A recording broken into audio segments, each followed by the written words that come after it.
Knowing what to put in your hurricane kit is very important. It's also important to start stocking that kit now. Here's Channel 5's Trey Serna with some things you'll need. We can't control Mother Nature, but we can prepare for her.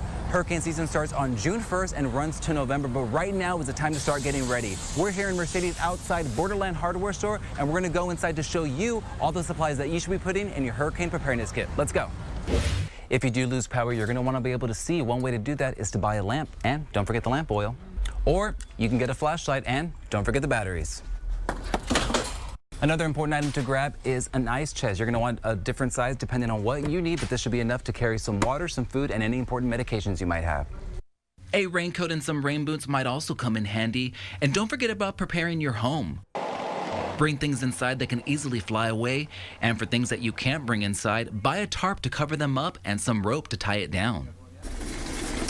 Another thing you might want for after the storm is a water pump. That way, when there's standing water around, this can help pump out that standing water. So we got most of our essentials. Let's go up and see how much all of this costs. Right now, we're looking at a total of more than $200, and we're not done. One item that could really come in handy is a home generator, but it's going to cost you. So portable generators usually start around $500 and they peak at about $1,500, maybe $2,000.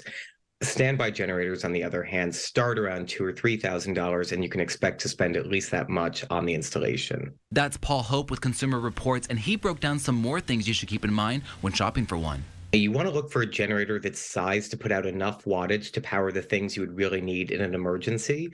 A portable generator typically runs on regular gasoline like you'd get from the pump, and they produce up to about 8,000 watts of peak power. That is probably enough for most households, but you may not be able to use everything at once. For anything bigger, you want to look to a standby generator, which usually runs on propane or natural gas. That will kick on automatically if the power goes out and power everything in your house. Those are just some items you should consider, and so it doesn't feel like one big financial punch, start buying things slowly right now so you'll be better prepared later. Trey Serna, Channel 5 News.